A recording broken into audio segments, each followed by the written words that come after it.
Is a Christian ever justified in self-defense? Or does Jesus' call to turn the other cheek mean we should never resist evil with force? For centuries, believers have wrestled with this tension. Some look at the cross and see a call to radical nonviolence. Others look at the call to protect family and neighbor and see the call to defend. This isn't just a theological debate. It's a question that shows up in everyday life.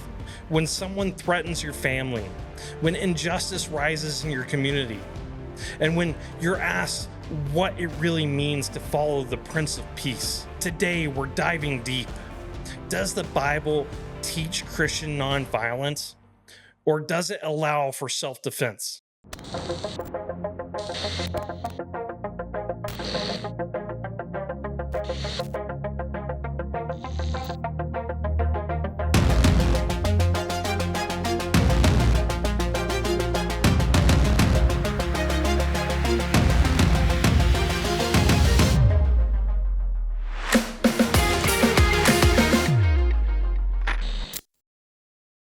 Let's start with Jesus' famous words from Matthew 5:38 through 39.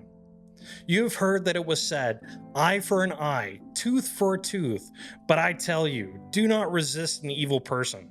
If anyone slaps you on the right cheek, turn to them the other cheek also. At first glance, it seems clear.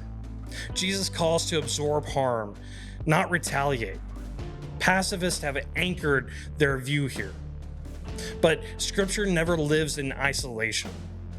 To understand, we must hold passages together. Listen to Exodus 22, 2 through 3. If a thief is found breaking in and is struck so that he dies, there should be no blood guilt for him. But if the sun has risen on him, there should be blood guilt for him. Here, God's law acknowledges the right of self-defense and the immediacy of a threat, yet also draws limits. Deadly force in the dark may be justified, but in daylight, when the threat is clear, responsibility shifts. And listen to Luke 22:36. And he said to them, but now if you have a purse, take it, and a bag also. And if you don't have a sword, sell your cloak and buy one. Jesus himself acknowledges a place for preparedness. But when Peter later raises a sword in Gethsemane, Jesus rebukes him. So then, is the sword merely symbolic? Is the sword meant for defense and not aggression? The Bible presents a tension. A call to radical peace and a recognition of just defense.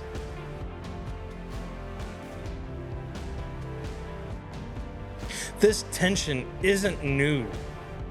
Christians across history have wrestled with it. John Calvin wrote, "For rulers are armed with the sword, not to punish good men, but to resist the wicked. It is the duty of subjects to aid in protecting the lives of others." Charles Spurgeon preached, "We are bound to defend the helpless and the innocent. The law of love itself demands this of us." A.W. Tozer warned, "Self is the opaque veil that hides the face of God." Our reactions can cloud God's will. Defense must never slip into vengeance. C.S. Lewis in Mere Christianity said, "If war is ever right, it is right to resist aggression. It is right to protect." Yet, he also admitted the Christian tension of loving one's enemy even while resisting him. Tim Keller often reminds us, the gospel creates a new identity that is not based on retaliation, but grace. Apologists help here too. Josh McDowell emphasizes truth lived out in love. Truth never uses violence to coerce faith. Sean McDowell often highlights the need for Christians to engage culture without hostility, embodying truth and gentleness. Frank Turk observes, It is not unchristian to defend your family. It is unchristian to seek revenge. Lee Strobel, in The Case for Faith, notes how skeptics often see violence in Scripture as contradiction, but context matters. God's justice differs from man's vengeance. And J. Warner Wallace, a detective turned apologist, frames it plainly. Christians are called to be peacemakers, but not peace fakers. Sometimes peacemaking requires courage and protection. So what does this mean for us? Should Christians be pacifists or defenders? The answer is, we're called to peace first, but not to passivity. Romans 12:17-21 says, "Do not repay anyone evil for evil. Be careful to do what is right in the eyes of everyone. If it is possible, as far as it depends on you, live at peace with everyone. Do not take revenge, my dear friends, but leave room for God's wrath. Do not be overcome by evil, but overcome evil with good." Our posture must always tilt towards peace. Retaliation is forbidden. Vengeance belongs to God. But defending the vulnerable, protecting the innocents, Scripture leaves space for that. Here are 3 takeaways. Number 1, check your heart before your hands. If your reaction is vengeance, stop. Number 2, defend without delight. If you must protect, do it with sorrow, not joy. Number 3, trust God with justice. Ultimately, the judge is not you.